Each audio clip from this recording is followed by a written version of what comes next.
First agenda item is approval of the minutes of June 11th. Move we accept. Have a second. Second. Any discussion? All in favor, raise your right hand. Approved. Old business. We do not have any old business this evening. New business. The first item is going to be 206 Quinby Street. This is in Gadsden Estates. This is a request for an impervious surface overage. The maximum impervious surface for Gadsden Estates is 30%. To address the background on the project, the need for the variance was determined prior to a permit being submitted while going over the lot restrictions with staff. Staff feels that the applicant does not meet all 4 criteria and that a hardship is present only in relation to the homeowner's desire to allow more storage space on their property. The item highlighted below addresses this hardship. So A, for extraordinary conditions. Extraordinary conditions do exist on the property as the lot is irregular shaped and the home is situated towards the rear of the lot, leaving little room for a typical rear accessory building. This lot is smaller than the majority of the lots in the neighborhood, but subject to the same 30% lot coverage allowance. Other properties in the area do have similar conditions, as there are 4 total properties that front the cul-de-sac with similar irregular lot lines. There are several similar cul-de-sacs within this subdivision. Utilization of the property is not eliminated or unreasonably restricted due to the lot coverage limit, as the home does already have a garage. The applicant could remove paving on their property to accommodate for a small accessory building rather than a garage and still meet the impervious surface allowance limit. Detriment may be caused to the properties by the issuance of a lot coverage variance. PUDs subdivisions are designed by engineering professionals with a specific lot coverage limit that will allow the drainage stormwater system for the neighborhood to function properly. If variances are granted for lot coverage exceeding the limits of the original drainage/stormwater design, it should be understood that these systems can and will be overwhelmed and cause issues with flooding and stormwater within town. Is anyone here? Yes. Yeah, would you just step forward, please?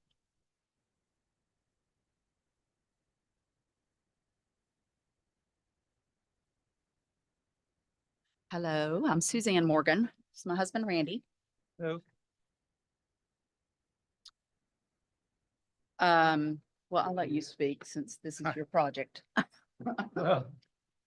One thing I noticed, I think it stated that we were asking for 39%. Well, we're really asking for 35.8, which is 5% above where we are. That was my error. I apologize. So 35.8 would be for 36, and I'll note that in the minutes that it was an error on the staff report. Okay, thank you. I think my wife may have stated that it was for storage, but really this was going to be my retirement dream workshop, not a garage, no driveway, a place to store the tools that I've acquired over my life working as a technician. Some of them are woodworking and hand and power tools, and a small collection of vintage motorcycles. I need the space for that. A small building wouldn't work for me. I guess the reason the space problem came up is I recently sold my business and now that building is being sold and I'm having to move my stuff by the end of this month. We have been there about 20 years and haven't built anything, no sheds or pools or anything.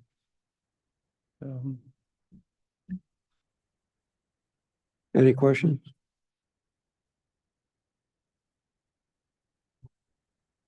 So there'll be no driveway going to it, is that correct?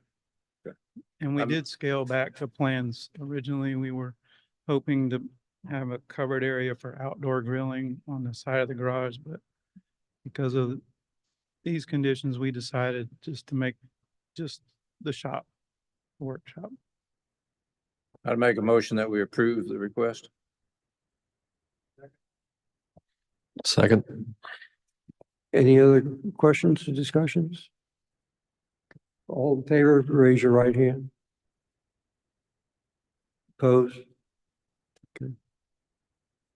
Carried. Thank you very Thank much. you. Thank you.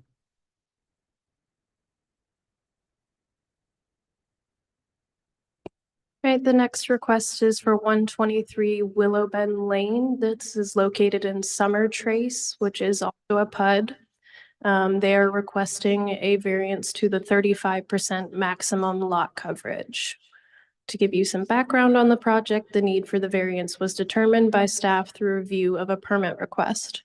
The property appears to be at the maximum allowance currently. Staff feels that the applicant does not meet all 4 criteria and that a hardship is present only as it relates to the homeowner inheriting the property existing non-conforming lot coverage and smaller lot size. The item highlighted below addresses this.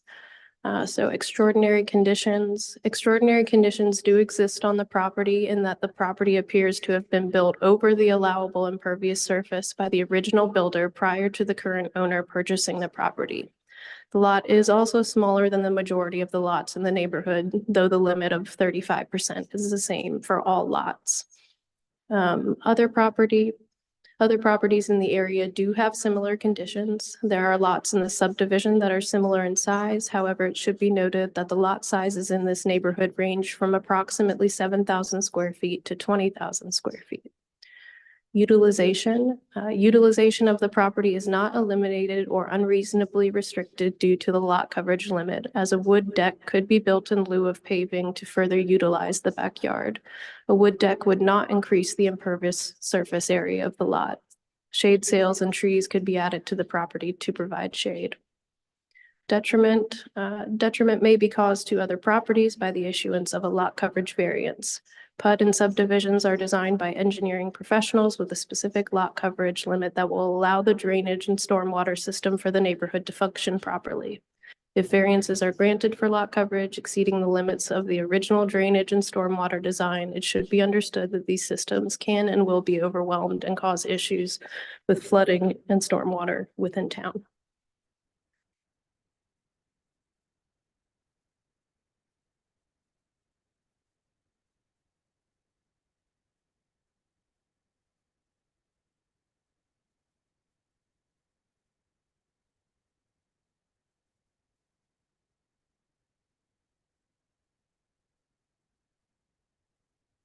Is there anyone here to speak on this agenda?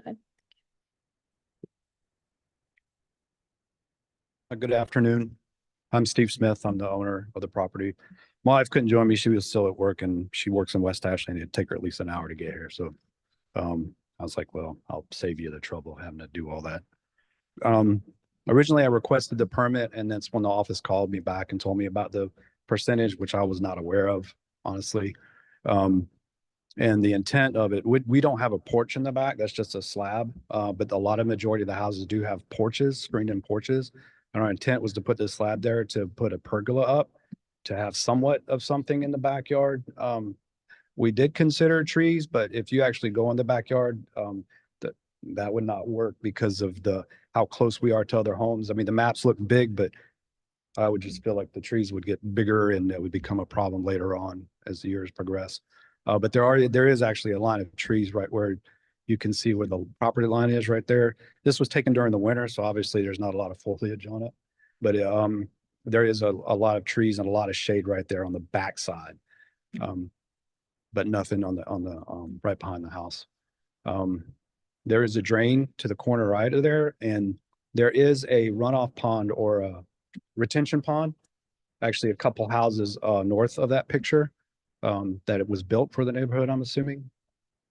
But that's about it. That's all I've got on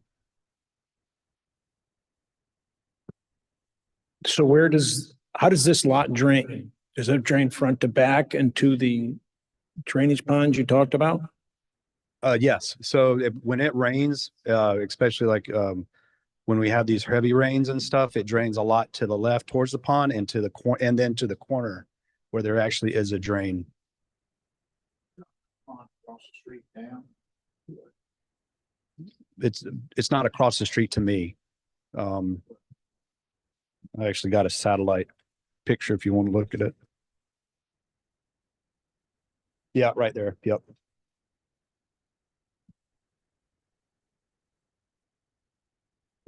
And I'm not exactly sure how large that pond is.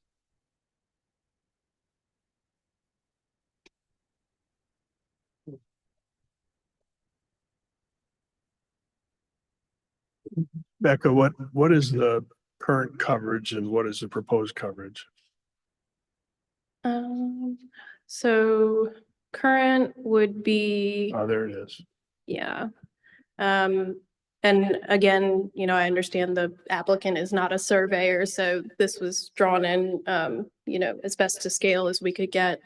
So that's approximate, of course, 37%, Yeah. approximate 41.5.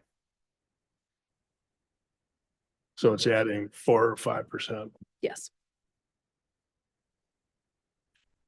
So what about the recommendation that you just build a wood deck instead?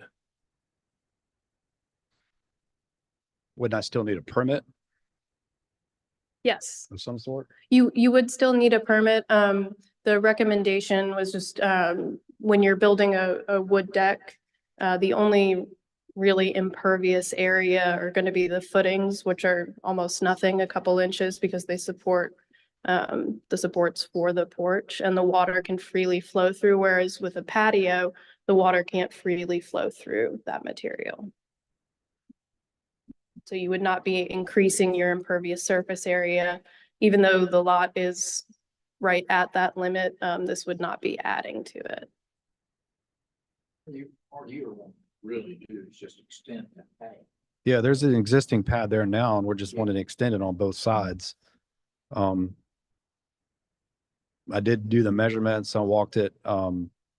Like I said, I apologize. I didn't know this was going to blow up into coming before a board, and I didn't hire anybody to do any kind of zone, what do you call it? Site survey or anything of that nature of the property. Apparently I'm doing the right thing because there's a lot of people that aren't. So I apologize for not having more documents and stuff, but if you look to the left and right of that existing patio, it's pretty much the same width of that patio that's there. It's just extending to the left and to the right of it a little bit more. And because of this recent development, we were going to put a porch, but now I'm thinking I'm not even going to be able to put a porch on that home, or a covered porch. Any other questions? You're thinking you're not going to put a covered porch on what's there or on a future slab? That's too small. I've already had a couple of builders come and look at it, and they're like, Why bother? and I'd literally be doing this if we're walking there. So when we invested in it, that's what we thought we'd be able to do. But once again, I think I mentioned to somebody else, nobody tells us this stuff when we buy properties. And it's like, now I'm limited to what I can do in my own backyard, which I did not know there was that percentage.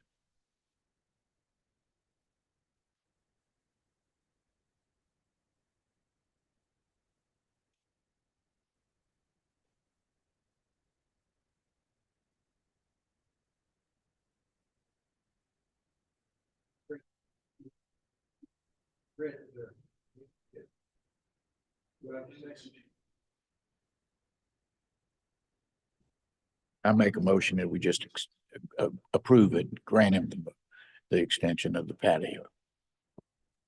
Do we have a second? I'd second that. Any other discussion? I just wanted to clarify for the homeowner, before y'all vote, just so you're aware, this approves that patio area and that patio area only. If you did want to add a porch in the future and that increased the impervious surface area, you would have to come back for an additional request. But that's why when I found out about this, I was like, we could probably only get away with a pergola. And that would be something that we'd have to just live with on that property instead of actually building a covered porch. Pergolas do count if they have anything with a roof will count towards your impervious surface area. So I would just recommend that you reach out to staff first before you make any purchases. Well, unfortunately, so this was supposed to be a retirement gift to me from my wife from retiring from the Air Force. And I was like, and then she bought everything to include the pergola and the furniture. And I was like, whoa, wait a minute. We find out there's permits. And like I said, I did it. And now, Well, Kinda I'd be stuck, but- happy to talk to you about Yeah. options and. well, I all of mean, that. if I was able to put that, have the variance on that we would be putting it on that As long as surface. typically, just in my experience of what I see with permits, there's going to be an eave extension of probably 2 feet. So you may need to take a closer look at that with the size you're selecting. Yes. Because if that roof does overhang or the footprint is slightly larger, that Correct. increases the square footage. I think the other option is what she was talking about earlier, do a wooden deck. Then you don't have to worry about near as much and don't do the concrete. It's just something to think about. And probably would be able to get the pergola then. Maybe. We can talk about options, but I just want you to be aware that if something does change with what you've shown here and that increase, if it ends up being 3%,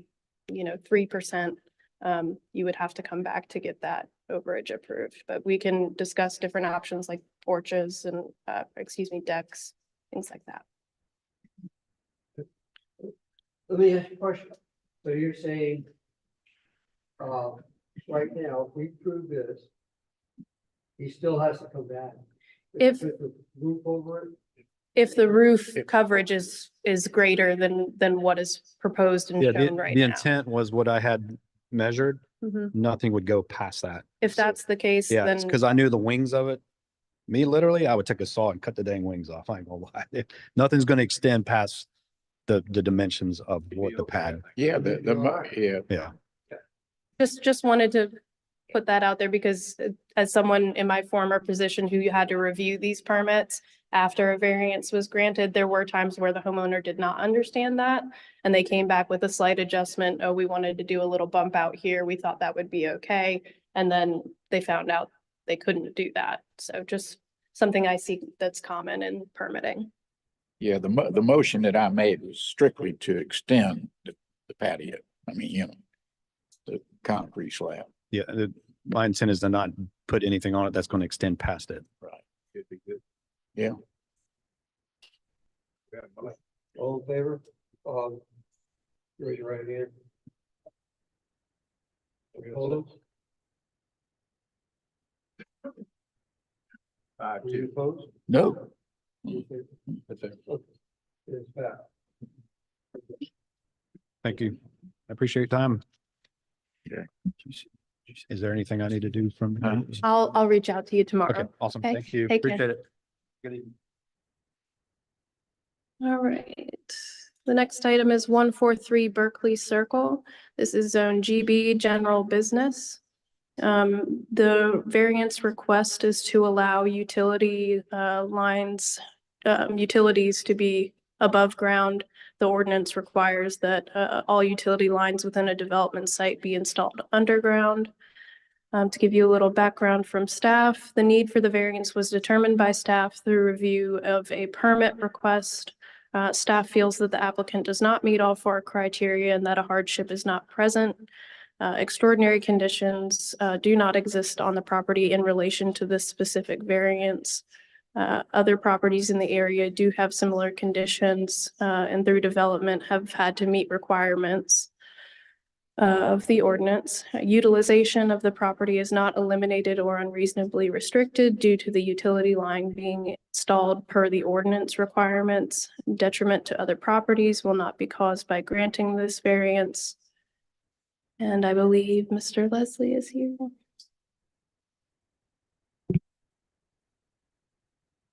Hello. I will. Hello. So we're here because Dominion Energy engineers determined that a new power pole would be required to service this new building, this new facility. It's a retail facility located just adjacent to Wasabi restaurant, and John Tang is the owner of Wasabi. He owns this facility too. And I'm Kent Leslie. Of course, I've just been asked to speak for John. And I live here in Somerville too. I'm over on South Hickory Street. Been there for 35 years.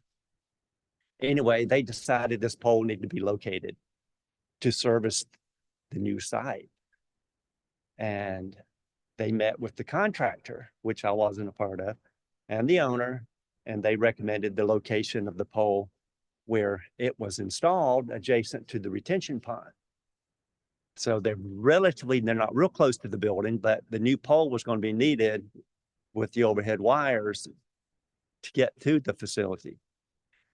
And the only observation that they made when they were there was if they kept the new pole near the street, which is Old Light Road, the issue with the existing large oak tree would be a problem, and underground.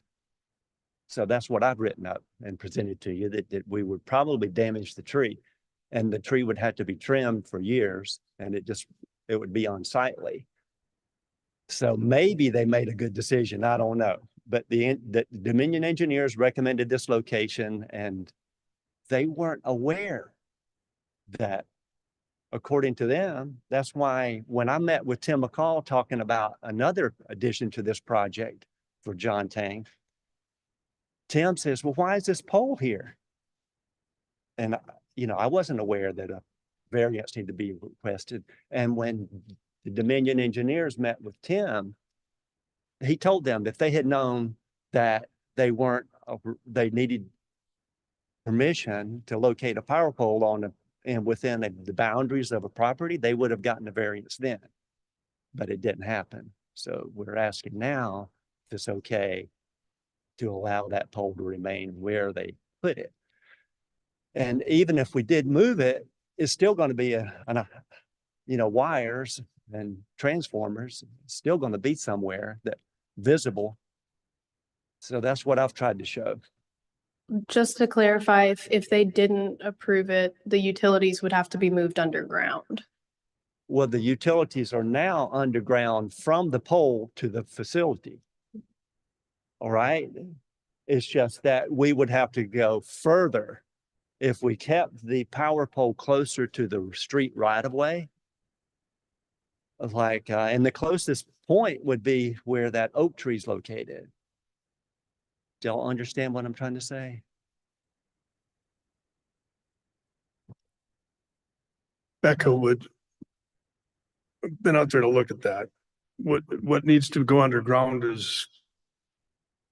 that isn't underground now is from the kind of the main line going across that parking lot to that single pole. Is that what needs to go underground?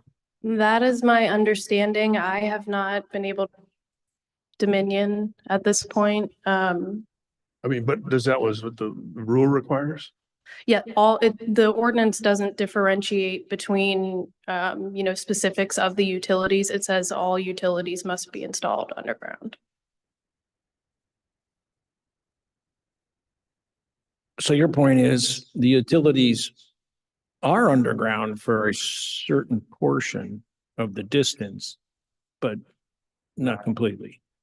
Yeah, because at least Dominion Energy didn't set a pole close to the building. They kept it over near the retention pond.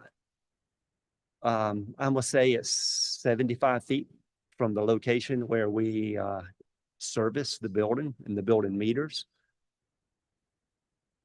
So this is a new pole. This pole wasn't there prior to the building being built. That is the existing pole. And the new pole is now in the picture now is the new pole.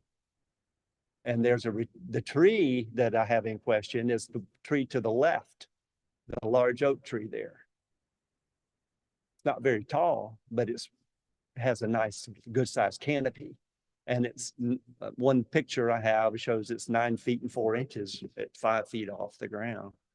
So I'd like to see the tree just left alone. So Dominion Energy put that pole there. Yes.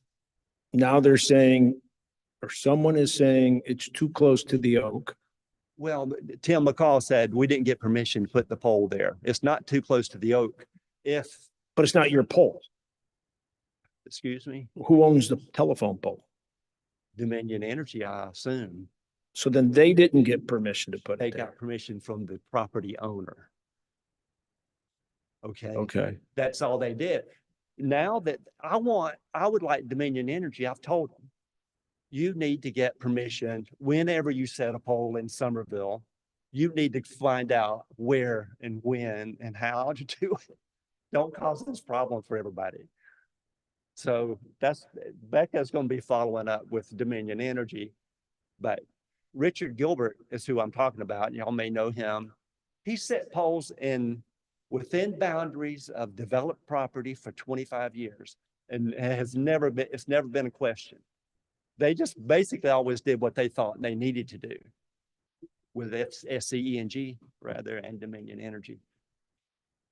And another point, Tim and Jesse did let me know after reviewing this that the pole was not shown on the plans that were submitted to the town.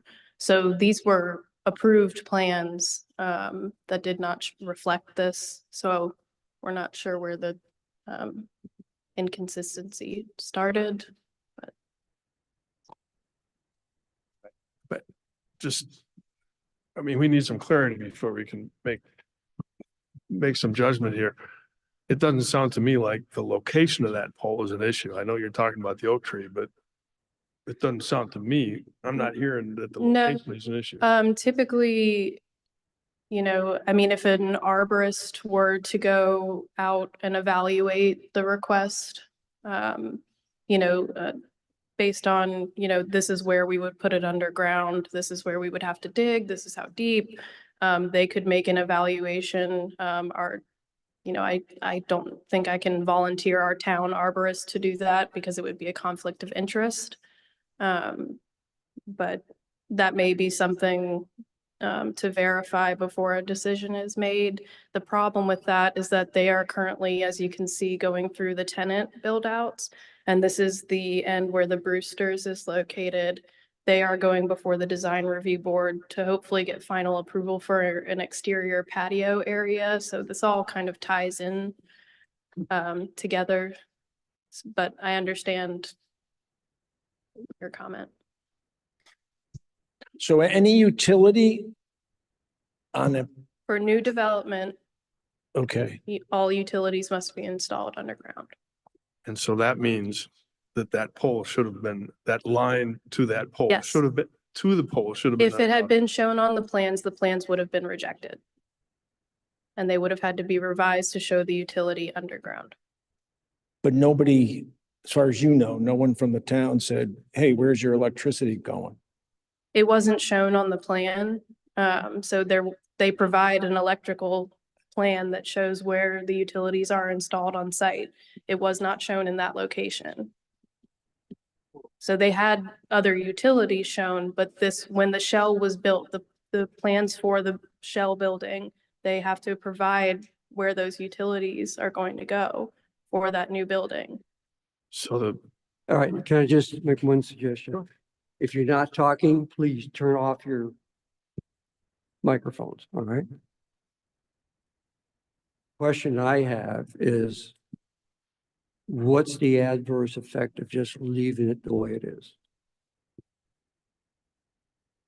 We want to leave the pole at where it's located, basically because it will cost a lot of money to John Tang, the owner of the property.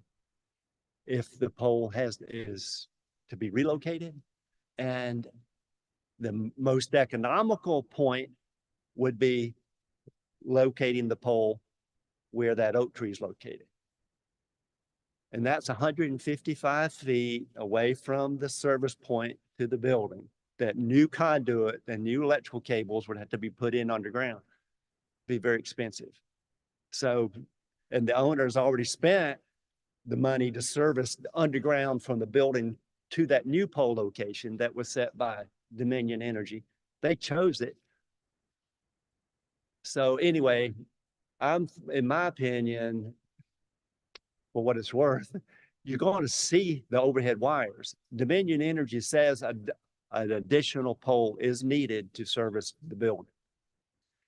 And to go from the existing poles that are local in that area, you be underground into other people's property.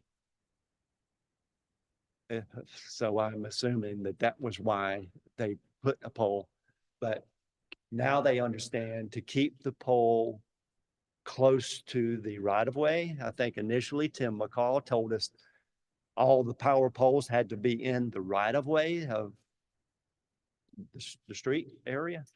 And Richard Gilbert with Dominion objected to that and said they can't. There's always other things to consider that you could incur that would cause that to be a problem. But so they always set poles within a development.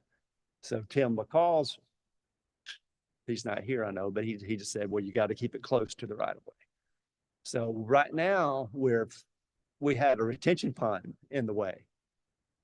So it was selected to set the pole on that side of the retention pond closer to the building.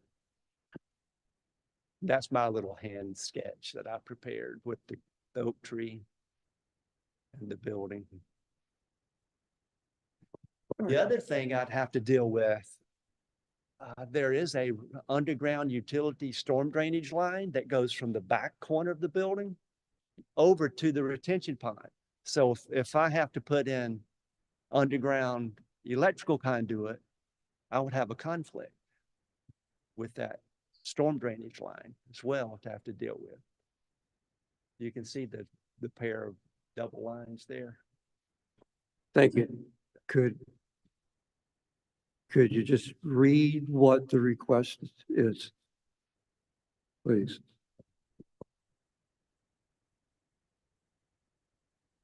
So the variance to request to allow utility lines installed above ground to remain. The ordinance requirement is as follows.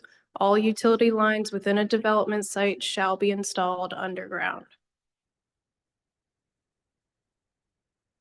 Well, now, if you're standing in front of that building, looking at the restaurant, you got two utility poles. Don and I rode over there. You got two old utility poles that if anything, they should be removed. This one right here looks fine. The request is basically, Yeah, they didn't yes. follow the requirements of the ordinance. Yeah. Their request to you is to allow them to keep the site as is and not have to modify the existing conditions to meet the requirements of the ordinance. The requirement that I read from 5.5.3 is for new development. We can't retroactively apply things to old developments that. Well, no, I knew you couldn't do that, but what I was leading up to was if just for the way it looks and stuff, the two old ones need to go and that one needs to stay because it looks a lot better. And I realize that won't happen, but personally, I don't see anything wrong with that new pole. I mean, I really don't. I mean, you know, I know it's something might have to be amended or something, but I mean, that pole there looks a heck of a lot better than the poles over on the other side of that piece of property. Can I get a motion? I personally, I think the pole should be able to stay. I make a motion that the pole stay as it is and them not have to worry about it. I'll second that. Any other discussion? To clarify, the ordinance does say all utilities. So are we just allowing the pole or the pole and all associated utilities that were installed above ground? Because the ordinance states all utilities. So if there's any additional, and Ken, maybe you can speak to this. Yes, I can. There are not any other utilities above ground. These 3 power lines to that pole that come across the street, that's it. And it's funny, in my submittal, in my words, I said, we humbly request consideration from the Board of Zoning Appeals authorization to allow the power pole to remain as installed. I don't know where these other words come from. I So, was looking at the power pole only as an issue. And then getting Dominion Energy on board to understand that they just can't do whatever they want to do. so my staff report addresses what the request based on the ordinance is. I understand. Yeah, so anything, any associated utilities that were installed above ground with this power pole. So this would be it. Just the pole, leave the pole where it's at, hopefully.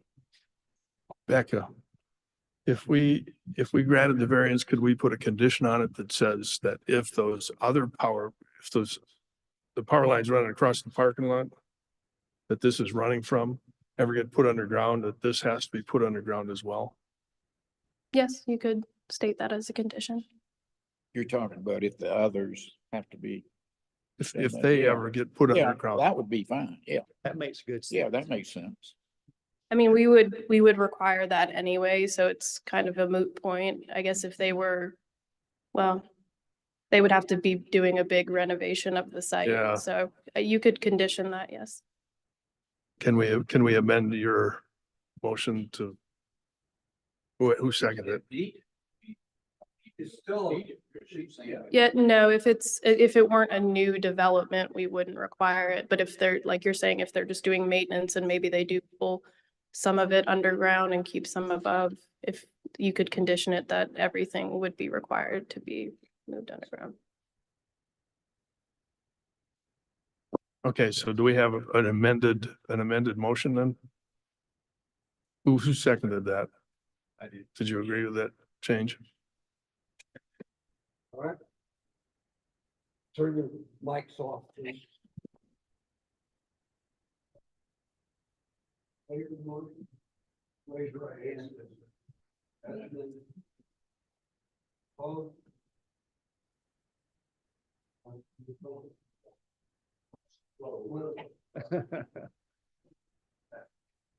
Okay, thank you very much. Appreciate what you guys do.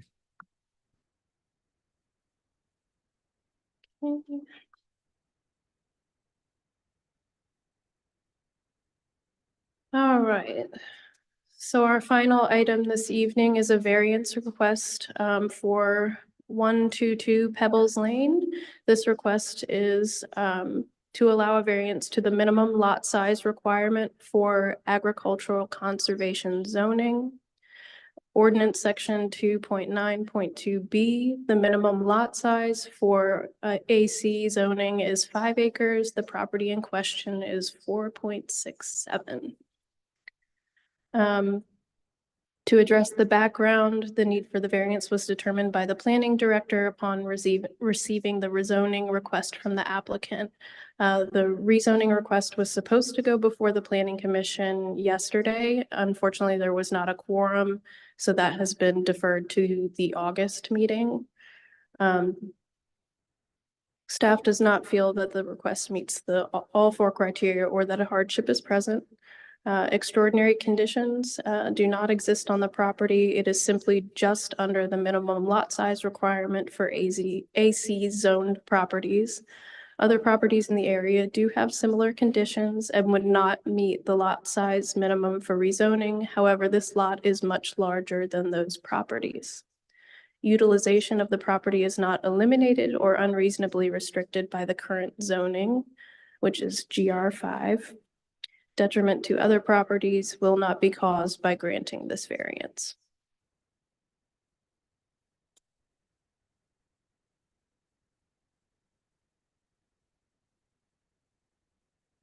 Did you want to come up and just give the board a little explanation of the request?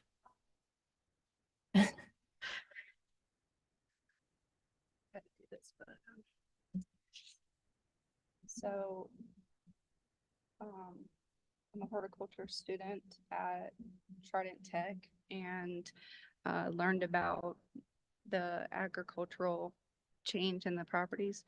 My dad just passed away in April, and we had plans to, I don't know if you know or familiar with Fred's Pit Stop Peanuts, but we were going to move his business that he had at Sunrise Bistro to that area and just kind of have like a farming kind of like co-op with, because he wanted to sell, I didn't want to sell, and just talking with some of my colleagues and teachers and stuff, they opened my eyes to the possibility of agricultural.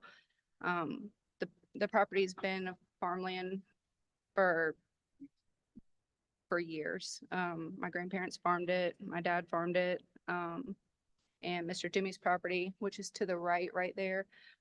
He's below 5 acres, I believe, and he's also agricultural. So that's kind of my plan, is to have like a co-op farming thing. It's like, there's still ideas, because obviously like I'm still dealing with probate, the death of my father in April. There's just a lot of things I'm still going through, but I mean, the big idea still remains as far as just kind of, making it something like that.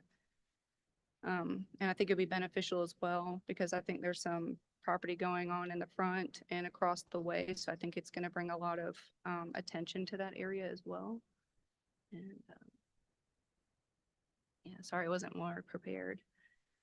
Are you looking to sell anything on the property? I know that area is pretty tight where Pebbles Lane is, the driveway coming in there. Are you like sales on site, or I'm sorry, say that again. are you looking to sell anything on site? You said a co-op. Is it more of just sales and you provide it in stores, or is it like people coming and going? Cause I know it's a tight area, especially on Pebbles Lane. Yeah, just kind of like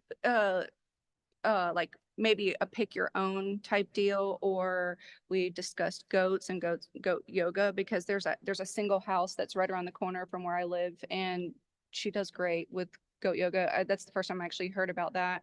It's apparently a big thing, so it's just something that we've talked about and considered as well. Also like revamping my dad's peanuts there also, just kind of like the farm that's on Berlin-G-Meyer that has the road across it, or like going through it, how they kind of have their little thing going on. It's kind of like what, we were just discussing, and just to basically have farmland right there, agricultural, and, just because everything is really blowing up, basically, I just wanted to do something different. When was, excuse me, when was the last time it was, how recently has it really been farmed? Probably a year ago. A year or so ago, maybe 2 years.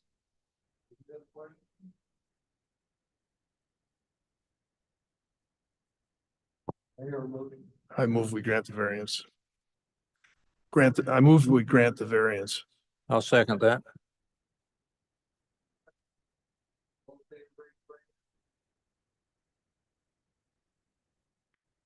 Thank you. All right, y'all, that's it for this evening, unless you have anything that you need to discuss. And we can get a motion to adjourn.